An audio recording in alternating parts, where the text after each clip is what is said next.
Premier ministre, chef du gouvernement, était à Sikasso pour la clôture des activités de la semaine de la célébration de la journée de la souveraineté retrouvée. À cet effet, il a animé une conférence à laquelle ont pris part des cadres de la région et plusieurs membres du gouvernement. Vous pourrez suivre une série de reportages dans nos différentes éditions dans le cadre de la célébration du 20 janvier, fête de l'armée malienne. Et ce soir, Abdul Karim Kaba nous amène à la place d'armes du 34e régiment du génie militaire pour voir les préparatifs. Et à Kidal, Sidi El Mehdi Ag Al-Baka est allé voir des anciens combattants qui sont fiers de l'armée malienne, surtout après la reprise de Kidal. Bienvenue dans la grande édition de ORTM 1. Mesdames, Messieurs, bonsoir. Et nous commençons par la clôture de la semaine de la célébration de la journée de la souveraineté retrouvée à Sikasso. Le Premier ministre y était pour animer une conférence. Plusieurs cadres de la région et des membres du gouvernement y ont pris part, suivant le compte-rendu de Alousseni Touré et Alou Touré. La souveraineté est un mot qui a son pesant d'or. C'est ainsi que, suite à la mobilisation générale des Maliens le 14 janvier 2022, les autorités de la transition ont voulu en faire un symbole, un objet de mémoire. Sous le leadership de son Excellence le colonel Assimi Goïta, le gouvernement a été engagé dans une commémoration annuelle de la Journée nationale de la souveraineté retrouvée à célébrer avec l'ensemble du peuple malien qui, nous nous souvenons, s'était mis debout comme un seul homme le 14 janvier 2022 pour faire face à l'incroyable décision de la CEDEAO et de l'UEMOA sous fortes influences pour contrer la volonté du peuple malien de renouveau. En raison donc de cette symbolique, les populations de la région de Sikasso sont sorties nombreuses pour écouter l'exposé du Premier ministre. La définition de la souveraineté du Mali a fait l'objet de beaucoup de polémiques à Bamako, entre les professeurs, les universitaires, les politiques. Les premiers disaient que le Mali a acquis son indépendance le 22 septembre 1960 avec la proclamation de l'indépendance du Mali. Je rappelle aux plus jeunes, le Mali s'appelait Soudan. Le Soudan a acquis son indépendance, octroyée, cette fois-ci, ce n'est pas qu'on a restitué, on a donné juste un peu, le 20 juin 1960. La souveraineté donc de 1960, acquise le 22 septembre 1960, Modibo et ses compagnons ont organisé un congrès extraordinaire de l'Union soudanaise RDA. C'est le congrès d'un parti qui a décidé qu'ils vont s'entendre sur le fait que le Mali est indépendant à partir du 22 septembre. Ce n'était pas une consultation, ce n'était pas un référendum, c'est le congrès extraordinaire d'un parti. Un parti dirigé par un nationaliste, bien sûr, qui avait ses idéaux. Et après eux, tous les gouvernements ont convenu que l'indépendance du Mali, c'est le 22 septembre 1960. Aucun pouvoir n'a osé le changer. Et donc, il y a certains qui nous disent que cette indépendance a été déjà proclamée. Qu'est-ce que vous cherchez encore? Depuis que le Mali a été indépendant, il est souverain. Les deuxièmes, à Bamako, dans les universités, dans les milieux politiques, nous disent que l'indépendance a été fortement altérée, voire partagée avec d'autres puissances. Donc, eux, ils appelaient à la restauration de la souveraineté attaquée. Pour eux, elle n'est pas perdue. On l'a partagée avec certains. Il faut la restaurer. Les troisièmes disent, ça c'est ce que nous sommes en train de péter. Nous sommes de cette école. Ils disent, le Mali a perdu complètement sa souveraineté. Et le 14 janvier 2022, elle a été reconquise. Donc, nous avons retrouvé notre souveraineté. Et le président de la transition, au regard de l'engagement des Maliens, pour faire face à l'embargo, leur résilience, leur engagement de tout pardonner, que l'État lui restitue sa dignité et son honneur, le président a décidé par décret, pris en Conseil des ministres, que désormais, le 14 janvier sera célébré comme le jour de la journée de la souveraineté retrouvée. Les jeunes et les femmes ont notamment été interpellés pour contribuer à la perpétuation de l'esprit du 14 janvier. Ce n'est plus une affaire de Sikasso, c'est une affaire du Mali. Et Sikasso a montré qu'elle est souvent première. C'est à Sikasso qu'il y a eu le premier mort dans les manifestations en 1998. C'est à Sikasso qu'on a choisi la première femme au nom du M5 pour être dans le M5 RFI. C'est à Sikasso qu'on a une femme gouverneure. Les rideaux sont donc ainsi tombés sur les festivités de cette édition 2024 de la Journée de la souveraineté retrouvée. Ces activités ont concerné toutes les régions de notre pays et de nos représentations diplomatiques et consulaires. Et la ministre déléguée auprès du Premier ministre chargée des réformes politiques et institutionnelles, le ministre en charge des affaires religieuses était à Sikasso pour la clôture des activités de la Journée nationale de la souveraineté retrouvée. Les deux ministres ont salué la mobilisation de la population du Kénédougou. Les temps forts avec Moustapha Doumbia et Amadou Dolo.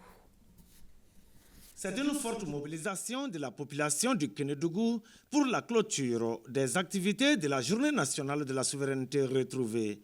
L'occasion est saisie par les autorités communales pour remercier les autorités de la transition qui ont rendu possible l'ouverture de l'université de Sikasso. Je voudrais une fois de plus, au nom de toutes les populations de Sikasso, rendre un vibrant hommage au président de la transition et son gouvernement pour les efforts consentis pour la sécurité et le regroupement de la totalité de notre chère patrie, le Mali. Nous profitons de l'occasion pour remercier le gouvernement pour l'ouverture de l'université de Sikasso, qui durant des années était resté vraiment, les dossiers étaient restés dans le tiroir. Le porte-parole des légitimités traditionnelles a à son tour salué les efforts des autorités de la transition. Il a ensuite rappelé le rôle de Sikasso dans toutes les initiatives de résistance. Ils ont vu l'importance de cette journée qui commémore une journée qui a été historique et inédite au Mali et qui a fait que même la communauté internationale s'est rendue compte que les autorités de la transition sont avec leur peuple. On doit toujours rester unis. En restant unis, on devient fort. En restant unis, nous bâtissons notre pays. En restant unis, nous allons aller en avant et nous allons déjouer tout ce qui est contre nous. Le Premier ministre, chef de gouvernement, a lui invité les Maliens à l'union pour consolider les acquis de cette transition. Le Conseil supérieur des IMGAD est allié à célébrer la Journée nationale de la souveraineté retrouvée, occasion pour ses membres de réaffirmer leur soutien aux autorités de la transition et leur adhésion totale aux initiatives de paix et de développement du pays. Le compte-rendu de Agali Agissa et Al-Hassan Amadou. Les membres du Conseil supérieur des IMGAD et alliés ont pris d'assaut la salle de conférence du gouvernement de Gao pour magnifier la Journée nationale de souveraineté retrouvée, instituée par les hautes autorités du Mali. À travers cette mobilisation du jour, la communauté IMGAD réitère son attachement aux différentes actions menées par le président de la transition, le colonel Assimi Goïta, pour la défense du territoire national. Le peuple malien a toujours été résilient à chaque fois que le destin de la nation est mis en jeu et il a toujours su se relever dignement. Toutes les fois qu'il a trébuché grâce à son génie, à ses valeurs fondées, entre autres sur la tolérance, le pardon, le respect de l'autre et le respect aussi de la différence. Cette persévérance a été de tous les temps renforcée par les combats menés par les plus hautes autorités sous le leadership de son Excellence Assimi Goïta, président de la transition, chef de l'État. M. Youssouf a, au nom de sa communauté, exprimé sa reconnaissance aux hautes autorités pour la nomination de leur président, le général de division Al-Haj Agamou, gouverneur de la région de Kidal.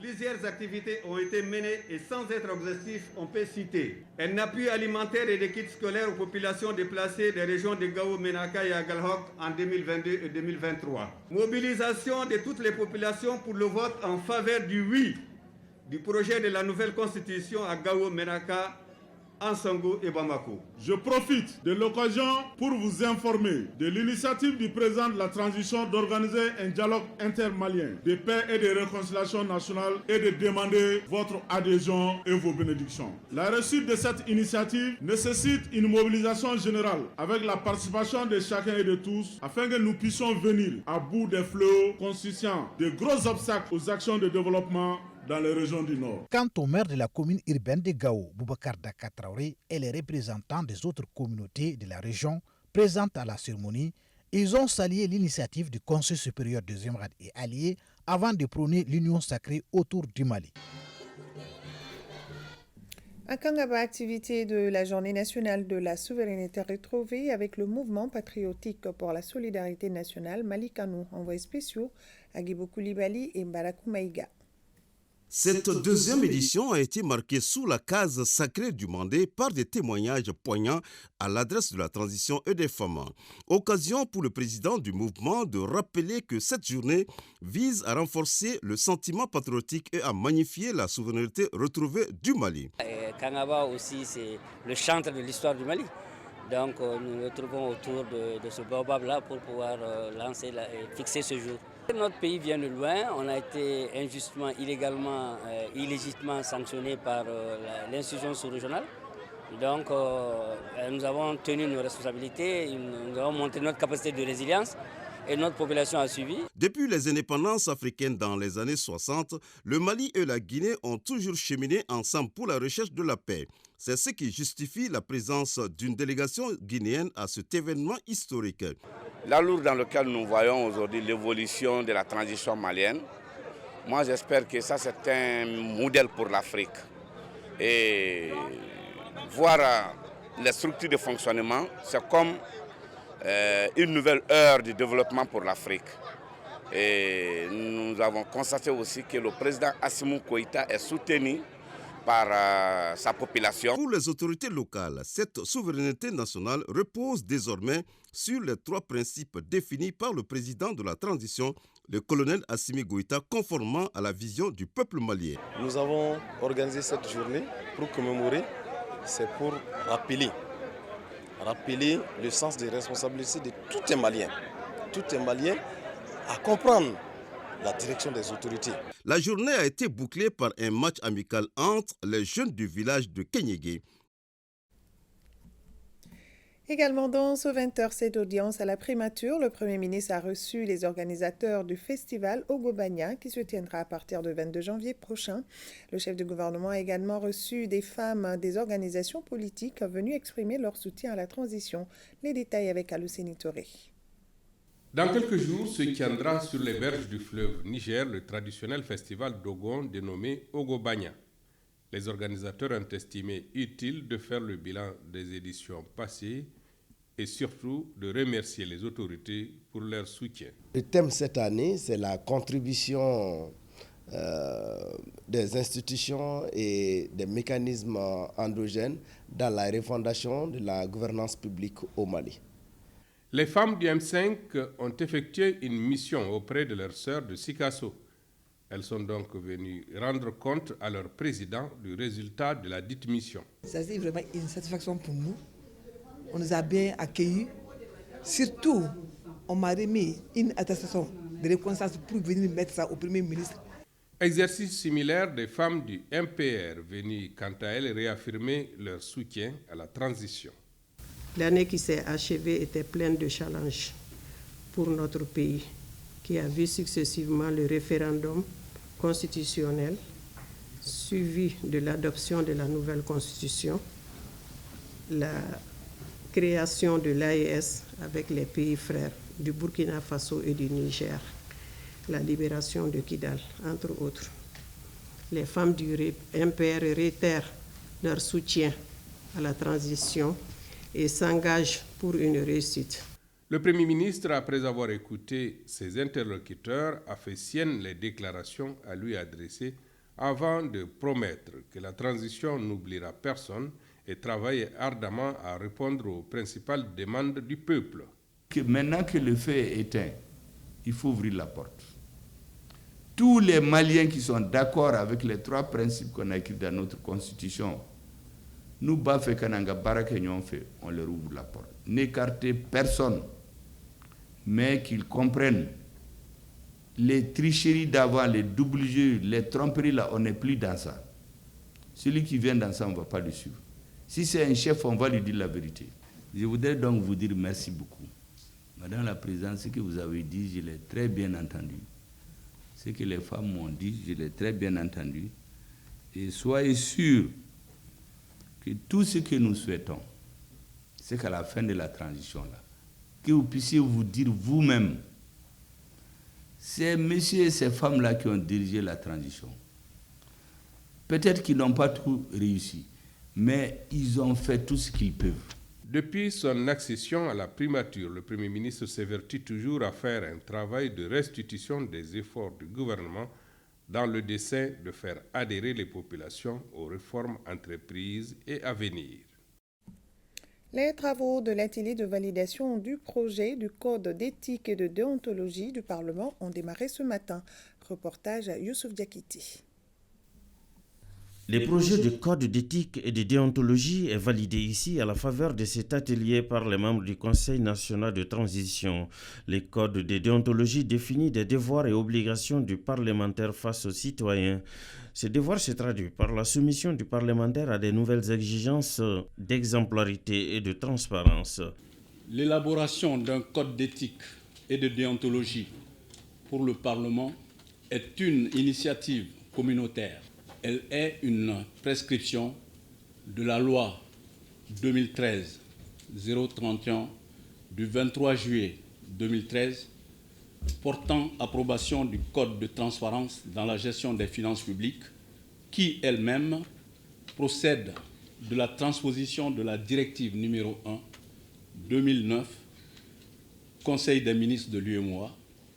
On peut donc le dire, la déontologie constitue un élément de valorisation du Parlement. L'atelier qui nous réunit aujourd'hui est inédit. Il est l'expression d'une volonté politique claire de notre institution d'appliquer une obligation communautaire visant à faire de la transparence le creuset de toutes les actions relatives à la gestion du Parlement. Faut-il le noter, l'adoption d'un code d'éthique et de déontologie garantit la traçabilité des règles, des pratiques et des comportements au sein du Parlement. L'adoption d'un code d'éthique et de déontologie devra permettre aussi de prendre des mesures adéquates pour renforcer l'administration et le travail parlementaire. À l'issue des travaux de 2 jours, des recommandations sont formulées pour l'amélioration de la gestion et du fonctionnement du Parlement. Une délégation conduite par le colonel Abdoulaye Maïga, ministre d'État, ministre de l'Administration territoriale et de la décentralisation au porte-parole du gouvernement, est arrivée à Kampala en Ouganda. La mission ministérielle prendra part successivement au 19e sommet des non-alignés et au 3e sommet du G77 plus la Chine. Le récit de nos envoyés spéciaux, Garibou Pérou et Tchédje Kamara. Tapis rouge au ministre d'État, colonel Abdoulaye Maïga, à son arrivée à Kampala. Il porte la voix du Mali au 19e sommet des non-alignés et au 3e sommet du G77 plus la Chine. Le mouvement des non-alignés qui a vu le jour dans les années 60 est aujourd'hui le plus grand groupement des pays après les Nations Unies. Le mouvement compte 120 pays, 53 d'Afrique, 39 d'Asie, 26 d'Amérique latine et des Caraïbes et 2 d'Europe.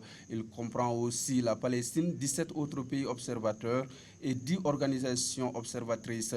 À l'origine, il faut le rappeler, le mouvement des non-alignés s'inscrivait dans la logique d'éviter l'affrontement des blocs Est-Ouest. Kampala, capitale africaine, réunira pendant 6 jours des chefs d'État et de gouvernement du monde entier. Sans surprise, il sera question de l'insécurité alimentaire, des changements climatiques, mais surtout la question de la non-ingérence dans les affaires intérieures des États. Une centaine de nos compatriotes binationaux établis à l'extérieur ont été refoulés à l'aéroport international président Modibo Keïta Sénou le mardi et mercredi dernier. Ces voyageurs étaient munis de passeports français après vérification des documents de voyage. Qu'est-ce qui s'est réellement passé? Écoutons Moussa Ag Atayer, ministre des Maliens établi à l'extérieur et de l'intégration africaine, au micro de Boubacar Bablé Touré. Depuis quelques jours, l'application de certains textes qui régissent l'entrée sur le territoire malien et le séjour en territoire malien a posé problème à l'aéroport où des binationaux sont arrivés à l'aéroport sans être munis des documents qu'il faut pour accéder au territoire malien. Et je voudrais pour cela faire un petit historique de cette situation. Il y a déjà un moment que la France a fermé son service consulaire à Bamako. Et comme vous le savez, dans le cadre de la réciprocité, le Mali également a fermé ses services consulaires, donc les services en charge de délivrance des visas à Paris. Et suite à cela, il est clair que tout voyageur à destination du Mali doit se munir de tous les documents de voyage nécessaires. Donc, ce qui s'est passé ces dernières 48 heures, c'est qu'il y a eu un nombre de personnes qui se définissent comme binationaux, mais qui étaient dans l'incapacité de le prouver à l'aéroport. Donc, quand on est binational, c'est-à-dire qu'on a la nationalité française et la nationalité malienne, pour venir au Mali, il faut avoir son passeport malien. Il s'est avéré que tous ceux qui étaient dans cette situation à l'aéroport à Bamako n'avaient pas de titre de passeport. Donc, ils n'avaient pas un document de voyage en bonne et due forme, ils n'avaient que le passeport français. Donc, à partir du moment où ils ne sont munis que du passeport français, ils sont automatiquement frappés par la décision de réciprocité. Donc, du coup, il fallait être muni d'un visa en bonne et due forme. Donc, ce n'était pas le cas. Et je voudrais également rappeler que tout cela a été fait dans le respect des textes et des règlements en vigueur, notamment l'article 2 du décret numéro 05322 PRM du 19 juillet 2005 qui fixe les modalités d'application de la loi numéro 04058 du 25 novembre 2004. Et ce décret est relatif aux conditions d'entrée, de séjour et d'établissement des étrangers en République du Mali. Voilà ce qui s'est passé. Donc, je voudrais lever tout équivoque que tout Malien, d'où qu'il vienne, à partir du moment qu'il prouve sa nationalité malienne à travers un document de voyage malien, donc le passeport malien, a accès automatiquement au territoire malien. Malgré effectivement que cette situation, les plus hautes autorités sont saisies de la question et au moment où je vous parle, le gouvernement est en train de voir toutes les pistes de solutions pour que nos compatriotes qui sont binationaux, qu'il y ait une solution pour leur venue au Mali pour ceux qui les désirent. Mais au-delà des dispositions que le gouvernement est en train de prendre et des solutions qu'il est en train de chercher, je voudrais lancer un appel à nos compatriotes binationaux qui vivent particulièrement en France. Le passeport malien est un droit pour eux. Je les invite à s'en procurer. Et les passeports sont disponibles. Nous ouvrons la page consacrée à la célébration du 20 janvier, fête de l'armée malienne. La rédaction a réalisé toute une série de reportages. Et ce soir, partons à la place d'armes du 34e régiment de génie militaire pour voir comment se passent les préparatifs. Le ministre de la Défense et des anciens combattants a assisté à la dernière séance de répétition. Le soldat de l'ORTM y était également, suivant le reportage de Abdelkarim Kaba. Le 63e anniversaire de la création de l'armée malienne sera célébré avec honneur et dignité. Et cela dans un contexte où les femmes enregistrent des victoires au quotidien. À la place d'armes du 34e régiment du génie militaire, lieu de défilé, les préparatifs vont bon train. Ensemble, soutenir les forces de défense et de sécurité dans une paix durable, tel est le thème de la présente édition. En assistant au dernier réglage avant le jour J, le ministre de la Défense et des anciens combattants veut s'assurer que toutes les dispositions sont prises pour un parcours sans faute. Je suis venu m'assurer que le tout va se passer dans les meilleures conditions. Et j'ai assisté au défilé militaire. Nous avons fait quelques remarques aux uns et aux autres qu'ils prendront en compte, qui va leur permettre le jour du 20 janvier de faire un très bon défilé pour le peuple malien. La hiérarchie militaire a tenu à être présente à cet exercice, cela afin de soutenir les hommes, mais aussi les encourager pour que la célébration de cet anniversaire soit à la hauteur. Surtout, cette année, elle se tient avec la présence des forces de défense et de sécurité sur l'ensemble du territoire. Aujourd'hui, nous parlons de la souveraineté retrouvée. Et la souveraineté retrouvée se manifeste à tous les niveaux. Vous avez pu le constater avec les forces armées maliennes. Nous sommes aujourd'hui sur toute l'étendue du territoire. Il y a de cela quelques années, ce n'était pas le cas. Mais grâce à la volonté du peuple et le soutien du peuple malien, le Mali a demandé et obtenu le départ de toutes les forces étrangères. Et aujourd'hui, après leur départ, nous pouvons être fiers de nos forces armées parce que nous arrivions à assurer la sécurité sur toute l'étendue du territoire. Donc, c'est l'occasion pour nous aussi de rendre grâce à Allah le Tout-Puissant et de remercier le peuple malien pour son soutien et les femmes pour leur engagement, leur promptitude et leur sacrifice. En plus de la direction du sport militaire, le défilé du 20 janvier 2024 sera marqué par une imposante démarche de l'unité spéciale de la gendarmerie.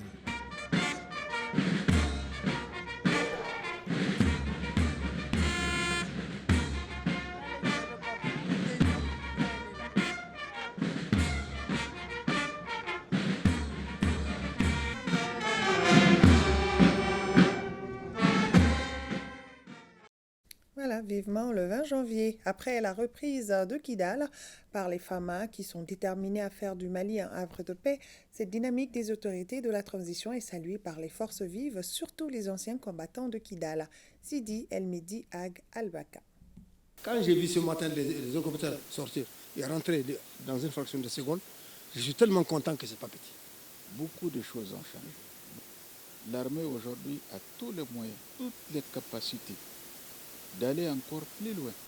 Ce témoignage vibrant de l'adjudant-chef Al-Husseini Hendina et du caporal-chef Ilaji Bilal, tous à la retraite, illustre à suffisance la fierté que représente l'armée malienne tant pour les populations civiles, mais aussi pour les anciens combattants. Car si dans les temps les moyens de l'armée étaient limités, ce n'est plus le cas grâce à la vision du chef de l'État, président de la transition, chef suprême des armées, colonel Assimi Goïta. En montant la meilleure arme, la grande et meilleure arme, c'était seulement les FEM, c'est-à-dire les fusils mitrailleurs, uniquement. Tout le reste, c'est des faibles armes. Aujourd'hui, il y a toutes sortes d'armes. Il y a ce qu'on appelle le 14, il y a ce qu'on appelle les ZOU, il y a des BRDM, la dernière génération, il y a les avions, il y a tout. Avant, ça n'existait pas. Avant, ça n'existait pas. Très fier, très fier.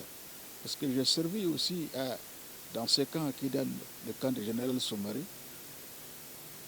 Nous, on constituait les murs dans la nuit. Toutes les compagnies et les sections. Pendant l'insécurité, on s'est couché nous-mêmes en occupant la surface du camp. Nous-mêmes, aujourd'hui, il y a un grand mur, un très bon mur. Les gens, ils peuvent se permettre de se camoufler et de se battre comme il faut. Tous les moyens ont changé. Parce qu'actuellement, il y a tous les moyens qu'il faut. C'est adéquat. Mais avant, nous, on fait les trous pour les camps. Les trous individuels. Actuellement, le mur est là. Merci Dieu. Avec les 5 colonels là, il y a eu les murs, il y a eu l'armement, il y a eu les véhicules, il y a eu tout ce qu'il faut. Oui, à Guelhok, la ville meurtrière sera éternellement marquée par la bravoure, le courage, mais surtout la fidélité du capitaine Sékou Traoré, alias Bad, et ses hommes qui ont mis l'honneur et la dignité du Mali et de l'armée malienne au-dessus de tout. Au prix de leur sang sacré, ils ont prouvé à la face du monde que le Mali est une terre de guerriers qui préfèrent la mort que la honte. 11 ans après cette tragédie, sous la vision éclairée des autorités de la transition, l'histoire redonne raison au capitaine Bad, sa mémoire honorée par les autorités de la transition. Pendant la célèbre bataille d'Aguelhok du 10 janvier 2012, la plus grande récompense que l'État puisse faire pour ces braves soldats qui sont tombés ces jours-là, parce que la caserne d'Aguelhok, c'est l'une des casernes qui a beaucoup résisté à deux grandes batailles.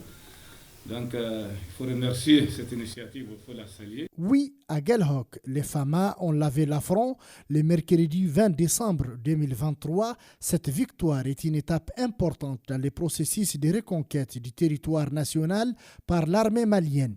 Le courage de ces 5 colonels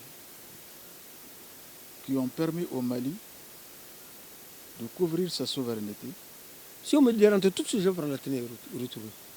L'armée, maintenant, il a des moyens. Il a repris à Guelhok, des pleins fouillés. Sans murmure, sans rien. Parce que les gens qui l'ont trouvé, peut-être qu'ils ont pris attention. Les immenses sacrifices consentis par l'armée malienne pour recouvrer l'intégrité du territoire national, le respect de sa forme laïque et républicaine sont perçus comme une source de fierté pour les Maliens de l'intérieur et de l'extérieur qui rendent un hommage mérité à nos martyrs. Merci pour cette page de la glorieuse histoire écrite avec honneur, dignité et loyauté afin de redonner au Maliba sa place, j'allais dire sa grande place dans le concert des nations. Voilà, vous pourrez suivre donc d'autres reportages dans le cadre de la célébration du 20 janvier dans nos prochaines éditions. Suite de ce journal, deuxième séminaire récapitulatif du master en criminalité organisée, terrorisme et coopération internationale pénale à Makotech. La journée d'échange autour de 2 panels animés par des experts a pour but de consolider les différents modules enseignés au 2e trimestre. Compte rendu Fadema Keita. Analyse compréhensive de l'extrémisme violent, du terrorisme et de la criminalité organisée et approche et mécanismes de lutte contre le terrorisme et la criminalité organisée sont les 2 thèmes à débattre en panel. Il s'agit des approches de compréhension, les approches de compréhension et les mécanismes de lutte contre le terrorisme, l'extrémisme violent et la criminalité organisée.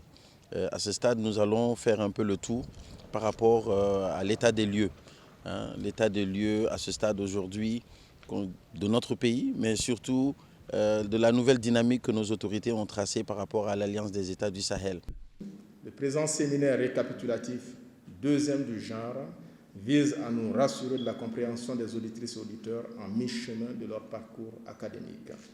Le présent séminaire récapitulatif invite les professeurs de l'Université des sciences juridiques et politiques de Bamako et ceux de l'École de maintien de la paix à Lumblonobey à faire des auditeurs présents des hommes aptes à éradiquer ces fléaux qui troublent la quiétude des paisibles citoyens. La spécialisation est une réponse à l'adaptation des structures judiciaires aux nouvelles formes de criminalité.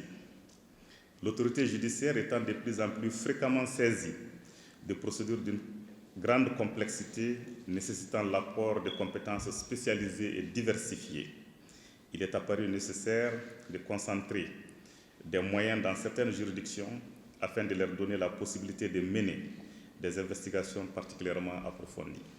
Le programme Master en criminalité organisée, terrorisme et coopération internationale pénale Makotech comprend l'unité d'enseignement universitaire qui intègre les sciences criminelles et pénales et l'unité d'enseignement d'ordre technique et professionnel. Il s'étend sur 4 semestres, 3 semestres de cours et le dernier consacré à la production de mémoire. Rencontre entre le ministre de l'Industrie et du Commerce et les bouchers. Cette rencontre permettra de prendre des dispositions pour le mois de Ramadan. Abdelkarim Kaba. Cette rencontre avec les bouchers est la suite d'une série qui a conduit le ministre de l'Industrie et du Commerce chez les boulangers et les acteurs de la filière sucre. C'est là pour mieux préparer le mois de Ramadan. Au niveau du ministère de l'Industrie et du Commerce, nous avons estimé qu'il y a 3 denrées de première nécessité stratégiques pour aborder le mois de carême 2024. Il s'agit du sucre, du pain et de la viande. En ce qui concerne le sucre, nous avons lancé la campagne sucrière 2023-2024 de Soukala et de Nsoukala, dont les prévisions de production sont estimées à 100 000 tonnes. Et sur ces 100 000 tonnes, le gouvernement a décidé de réquisitionner 25 000 tonnes qui correspondent aux besoins de consommation en sucre du Mali pendant le mois de carême. Le but de toutes ces démarches est de permettre aux Maliens de passer un bon mois de Ramadan. En application des instructions du président de la transition chef de l'État, le colonel Assimi Goïta, d'inscrire les préoccupations des populations au cœur de l'action publique, nous sommes, et dans la perspective des préparatifs du mois de carême, puissions jeter les bases d'une réflexion afin d'assurer, n'est-ce pas, un mois de carême tranquille en termes d'approvisionnement du marché en viande. Et les échanges que nous avons eus cet après-midi ont été des échanges francs et constructifs. Et nous espérons, avec les dispositions qui seront prises, que nous passerons aussi un mois de carême tranquille en matière d'approvisionnement de nos marchés en viande. Inch'Allah Ta'ala, nous avons pris quelques mesures. Nous allons travailler entre nous au sein de notre organisation pour informer et sensibiliser et mobiliser même les transformateurs par rapport à ce mois béni pour que ce soit un mois béni apaisé en termes de prix, Inch'Allah Ta'ala. Franc et direct afin de trouver des solutions idoines, l'a été cette rencontre du ministre de l'Industrie et du Commerce avec les bouchers. Toujours pour l'approvisionnement des marchés en denrées de première nécessité, la Chambre de commerce et d'industrie a organisé une journée de sensibilisation et d'information, une occasion également de parler de la concurrence déloyale et des mesures prises par le gouvernement aux commerçants et opérateurs économiques. Et nous restons avec Abdul Karim Kaba. Partager avec les commerçants et les opérateurs économiques les mesures prises par le gouvernement dans le cadre de l'approvisionnement du marché, surtout en cette veille du mois de Ramadan, échanger avec eux sur la situation des commerçants étrangers dans les marchés sont les points inscrits à l'ordre du jour de cette journée de sensibilisation et d'information sur l'approvisionnement du marché en denrées de première nécessité. Il y a eu beaucoup de rencontres et beaucoup de démarches qui ont été entreprises par le département de l'industrie et du commerce pour vraiment éradiquer le fléau. Donc en ce moment, en somme, avec des séries de mesures, et nous sommes aujourd'hui là pour faire la restitution à nos ressortissants au cours de cette journée de sensibilisation et d'information. À travers cette initiative, les responsables de la Chambre de commerce et d'industrie du district de Bamako apportent ainsi leur contribution aux efforts du gouvernement. Nous sommes les acteurs du marché. Donc nous devons veiller de faire en sorte que ces prix puissent être vraiment respectés à tous les niveaux. Et aussi se rassurer de l'état d'approvisionnement du marché. Atténuer les souffrances des populations, trouver des solutions durables à l'approvisionnement du marché et l'inflation sont les objectifs recherchés. Et ce geste de l'ambassade du Japon qui vient de remettre au ministère de l'Agriculture 2 pick-up, un geste qui entre dans le cadre du projet pour la promotion de l'agriculture orientée vers le marché, un projet lancé depuis 2017 grâce au partenariat avec l'ambassade du Japon. Batraoré pour les détails. Pour être plus rentable, l'agriculture doit passer de la stratégie produire et vendre à la stratégie produire pour vendre. Deux concepts qui ne veulent pas dire la même chose.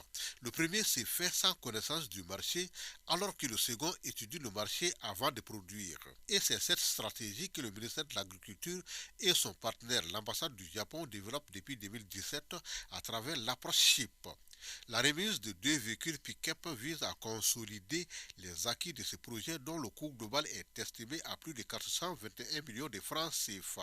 En remettant officiellement ces véhicules au nom du gouvernement et du peuple japonais, je tiens à vous dire que le Japon est très content de soutenir les efforts remarquables déployés par la DNR. L'approche CHIP, c'est-à-dire le projet pour la promotion de l'agriculture orientée vers le marché, est un tournant décisif pour le développement de notre agriculture. Telle est la conviction du ministre de l'Agriculture. Nous parlons d'autosuffisance alimentaire. Nous avons les filières agricoles que nous sommes en train de développer. Et ces filières, pour qu'elles puissent s'imposer au niveau régional et sous-régional et même international, il faudrait que la qualité soit au rendez-vous. Et pour avoir la qualité, il faudrait que tu comprennes au moins quelles sont les exigences du marché. Qui va prendre ton marché et quel est le produit ou les identifiants que la personne souhaiterait avoir sur ton produit. C'est à ce niveau-là que tu mélanges un peu ta façon de faire et tu travailles de façon tranquille en ayant à l'esprit que ton produit aura quand même un preneur.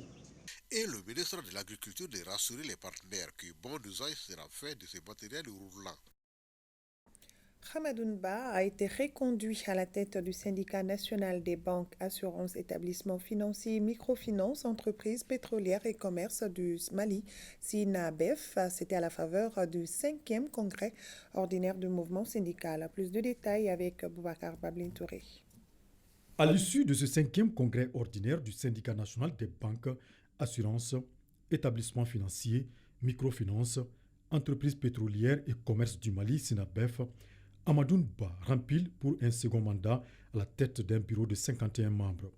C'est donc parti pour 5 ans avec de nombreux défis à relever. Le premier défi, c'est le respect de ses engagements. Vous n'êtes pas sans savoir qu'on a signé le pacte social de stabilité et de croissance. Le second défi que nous avons, c'est de rassembler le monde du travail. L'autre défi que nous avons, nous relevons quand même du secteur bancaire. Nous devrons nous battre pour nos institutions, parce que ce sont elles qui nous font vivre. Occasion pour le ministre en charge du travail de rappeler au nouveau bureau du SINABEF le label de l'INTM qui se résume au sens de l'unité et de la responsabilité. Le respect des statuts et règlements de votre syndicat national est un signe de responsabilité, comme vous l'avez toujours fait à travers le temps depuis la création de ce syndicat national. Et cela est conforme à l'une des recommandations de la conférence sociale, celle de tenir les instances à bonne date. En respectant vos statuts et règlements, vous vous êtes inscrits dans la mise en œuvre des engagements inscrits dans le pacte de stabilité sociale et de croissance, notamment le point 29.1 du plan d'action 2023-2027. Comme moment fort de la cérémonie de clôture, des motions de remerciement adressées aux représentants des pays invités et à certains responsables des mouvements syndicaux. Le mouvement social Assimi Takokele pour la continuité soutient les autorités de la transition et compte organiser le 29 mars prochain une grande mobilisation avec toutes les organisations qui soutiennent les visions du président de la transition Assimi Goïta. La déclaration est lue par Hassan Touré, dit Serpent, président du mouvement social Assimi Takokele pour la continuité, au micro de Boubacar Kanouté. Sur quelle base nous devons sortir, nous, peuple malien? Un, c'est pour demander à la transition de continuer ce qu'ils ont prévu, parce que c'était à la demande du peuple malien aux assises nationales. Ils n'ont pas terminé ce que nous les avons confié. Donc nous les demandons solennellement, avec l'appui du peuple malien, que tout le monde sorte le 29 mars pour soutenir vraiment la continuité de la transition. Le deuxième sujet, il s'agit maintenant du dialogue intermalien. Sortons ensemble, prouver au peuple malien, dans le monde entier, que nous avons accepté de nous réunir entre nous Maliens pour accompagner le dialogue intermalien. C'est ce qu'il faut. Parce que c'est à ce seul titre que le monde entier nous fait confiance. Et c'est à ce seul titre que nous allons protéger nos responsables. Voilà, Haman Touré, dit Serpent, président du mouvement social Assimi Takokele pour la continuité, qui était au micro de Boubacar Kanouté. 39e session ordinaire du conseil d'administration du laboratoire central vétérinaire de Sotuba sur une prévision annuelle de 60 000 doses de vaccins. Le laboratoire a pu produire plus de 40 000 en 2023. Aliou Abdoulaye Touré. Le laboratoire central vétérinaire est une structure de référence dans la sous-région. En 2023, par exemple, le LCV a pu réaliser plus de 67% de production de vaccins. Et cela malgré un contexte difficile marqué par des crises au niveau national et international. C'est sur cette note d'espoir que s'ouvre la 39e session du conseil d'administration du laboratoire central vétérinaire. Le laboratoire central vétérinaire a, dans le domaine de la production des vaccins, produit 40 247 925 doses, toutes valences confondues, contre une prévision de 60 millions de doses, soit un taux de réalisation de 67,8%. Quant aux activités de contrôle de qualité, elles ont porté sur le contrôle de 161 lots de vaccins et l'analyse d'un total de 285 échantillons de denrées alimentaires et composantes de l'environnement afin de déterminer leur qualité bactériologique ou toxicologique. Pour l'exercice 2024, le laboratoire central vétérinaire entend travailler sur la prévention et l'éradication des maladies animales par le diagnostic et la recherche. Nous prévoyons de recevoir un total de 9000 échantillons qu'on va traiter et analyser et donner les résultats dans le cadre du diagnostic des maladies animales, y compris les zoonoses, c'est-à-dire les maladies transmissibles à l'homme. Ensuite, il s'agit d'assurer sur le plan de la santé publique l'analyse microbiologique des aliments, des eaux et des boissons. Ça, c'est le contrôle de qualité. Sur ce plan, il est prévu de recevoir à peu près 200 lots de vaccins qu'on va tester et ensuite d'analyser à peu près 300 échantillons d'aliments, d'eau, de boissons et de composantes de l'environnement pour voir leur qualité bactériologique et toxicologique. Et le troisième point est en fait la production des vaccins. C'est-à-dire qu'on va toujours garder le cap de prévoir de produire 60 millions de doses pour pouvoir servir les besoins en vaccins vétérinaires du niveau national et de la sous-région. Le secrétaire général du ministère de l'Élevage et de la Pêche a exhorté la direction du laboratoire central vétérinaire à prendre toutes les dispositions nécessaires pour éviter la rupture du vaccin et de dynamiser les activités de recherche. Le ministre de l'Élevage et de la Pêche était en visite dans la région de Caille. Sur place, il a rencontré tous les acteurs régionaux des services relevant de son département dans le but de faire le point de l'évolution des différentes filières. Le ministre Ba et sa délégation ont aussi fait un tour dans certaines fermes de Caille. Une visite suivie par Balkissa Sadibou Chérif Haïdara. S'imprégner de l'état de mise en œuvre du plan de campagne harmonisé de l'agriculture, de l'élevage et de la pêche, validé en juin 2023 par le président de la transition, c'est l'objet de cette mission du ministre de l'élevage et de la pêche dans la région de Caille. C'est pourquoi il a tenu à rencontrer les acteurs pour des échanges francs et directs. Par rapport aux résultats, ils sont largement atteints au niveau de l'élevage. Par rapport au fourrage, c'est vrai que ce n'est pas les 100%, mais c'est au-dessus de la moyenne. Et idem pour la viande et aussi pour le lait. Par rapport à la pêche, les résultats sont très satisfaisants parce que c'est 107% de résultats. Par rapport à la santé animale, les responsables du laboratoire vétérinaires de Caille sont en train d'abattre beaucoup de résultats. Ils sont en train de vérifier toutes les zoonoses, toutes les maladies. Il y a quelques matériels qui manquent, qu'il faut acquérir pour que le plateau technique soit à hauteur de souhait. Au cours de sa journée dans la cité des Rails, le ministre Ba s'est aussi rendu dans certaines fermes ainsi qu'au laboratoire vétérinaire régional. Il y a un emboucheur qui fait 150 bovins chaque 3 mois. Nous avons vu l'état du bétail qui était là-bas, qui est pratiquement à la dernière phase, qu'il va soit remettre au boucher ici, soit exporter ce bétail. Le pisciculteur que nous avons visité, il a plus de 12 étangs. Il a produit l'année dernière 30 tonnes de poissons. Au terme de sa mission qui a commencé par une visite aux notabilités de Caille, le ministre de l'Élevage et de la Pêche se dit plus que confiant en ce qui concerne l'autosuffisance alimentaire, compte tenu de l'engagement de l'ensemble des acteurs régionaux des différentes filières de son département. Ouverture d'une nouvelle agence de la BDM-SA à Kadiolo dans la région de Sikasso. La BDM-SA veut ainsi étendre ses services au profit de ses clients. Compte rendu, Moussokoro Sérémé et Amadou Dolo. Longtemps attendue par les populations du Kadiolo, la BDM-SA, Banque du développement du Mali, est aujourd'hui une réalité. L'inauguration de ce nouveau point de vente vient compléter à 65 le nombre d'agences ouvertes à l'intérieur du pays par les réseaux de la BDM-SA. Son opérationnalisation s'inscrit dans la volonté de ses responsables de renforcer sa présence sur le secteur bancaire et de rapprocher le plus possible les produits et services financiers de sa clientèle. Kadiolo est reconnu comme un important bassin agricole, mais également un carrefour commercial, au départ et à destination des villes de l'intérieur et des pays voisins.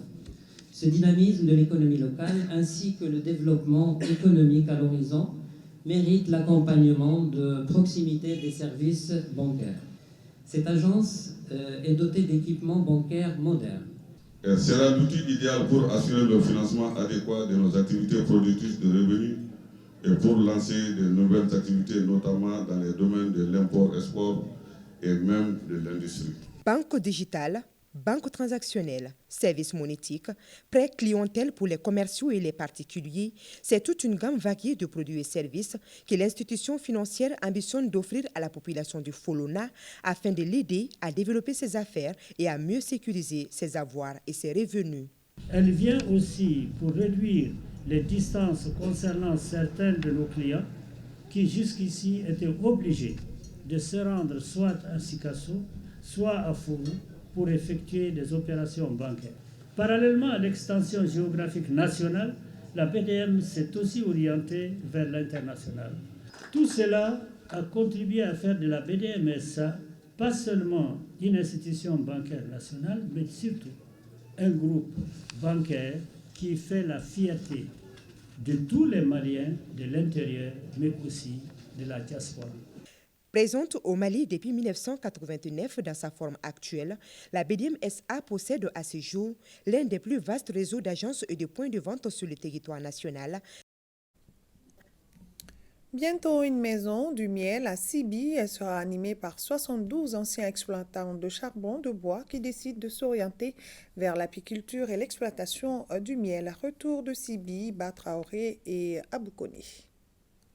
Le miel bientôt mis en valeur à Sibi grâce à la maison du miel qui sera fonctionnelle dans la localité. L'initiative est du projet Solidaire Mali. L'objectif est d'orienter 72 anciens exploitants de charbon de bois vers l'apiculture en leur dotant de techniques d'exploitation de miel.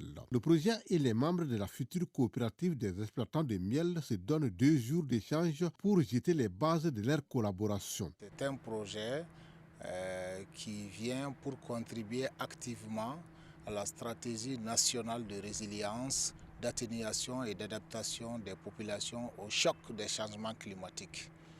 Donc l'axe 1 du projet, ça s'appelle reconversion des anciens exploitants de charbon en apiculteurs et en maraîchers. Nous sommes là dans le cadre de l'axe 1 du projet, c'est-à-dire la mise en place d'une coopérative opérationnelle pour la gestion de la maison du miel. La maison du miel à Sibi sera d'un grand apport pour le développement socio-économique de la localité. La maison du miel va d'abord créer de l'emploi pour les femmes rurales de Bankmana et de Sibi, tous les villages impliqués dans ce projet. Ça va aussi renforcer la protection de l'environnement. Le conseil que je lance, comme vous savez, naturellement, les organes de ce genre-là, il faut que ceux-là qui doivent l'animer soient vraiment des acteurs très engagés. Ces activités du projet Solidaire Mali sont menées grâce au soutien financier des partenaires comme l'UNESCO à travers le Fonds Climat et l'Agence des énergies renouvelables. Et du côté de Korogo pour la CAN Côte d'Ivoire 2023, les Maliens sont déjà mobilisés pour soutenir les Aigles du Mali qui jouent ce samedi contre les Aigles de Carthage de la Tunisie. Déjà, certaines personnes de bonne volonté comme le PDG de Tupac Trans a acheté un certain nombre de billets pour les supporters maliens. Le point avec l'un de nos envoyés spéciaux, Aldou Matina.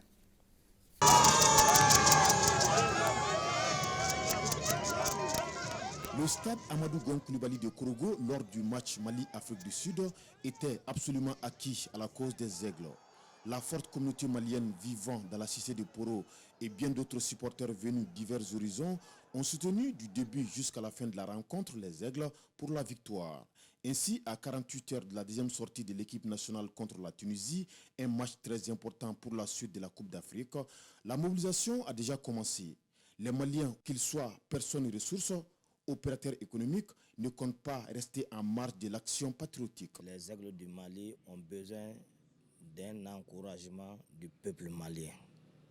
Parce qu'aujourd'hui, à travers le sport, le Mali peut se rassembler autour de l'essentiel. Au nom du président du Haut Conseil des Maliens de Côte d'Ivoire, M. Moulay Hadra, qui est en déplacement, il m'a chargé de venir avec une forte délégation de 300 personnes. Donc on est là jusqu'à dimanche. Après le deuxième match, on va partir à San Pedro pour le troisième match. Pour cette 34e Coupe d'Afrique des Nations, aucun sacrifice ne doit être de trop pour mobiliser le public à soutenir les aigles. C'est le Mali seul qui nous appartient en commun. Aujourd'hui, Tupac Transport a offert 800 billets à tous les supporters du Mali. C'est d'accompagner le sport malien, d'accompagner la jeunesse, parce que c'est la jeunesse qui est le soubassement de l'Afrique de demain. Ici à Korogo, les dispositions sont en train d'être prises à tous les niveaux en vue du match des aigles ce samedi à 20h contre les aigles de Carthage de la Tunisie. Bonne chance aux aigles du Mali et surtout retenez ce conseil de nos grands-pères. Une main toute seule ne peut pas applaudir, juste pour vous dire que c'est ensemble que vous pouvez relever les défis, que le bon Dieu vous assiste et vous accompagne. C'est la fin de cette édition. Merci à vous de l'avoir suivi. Bonne fin de soirée à tous.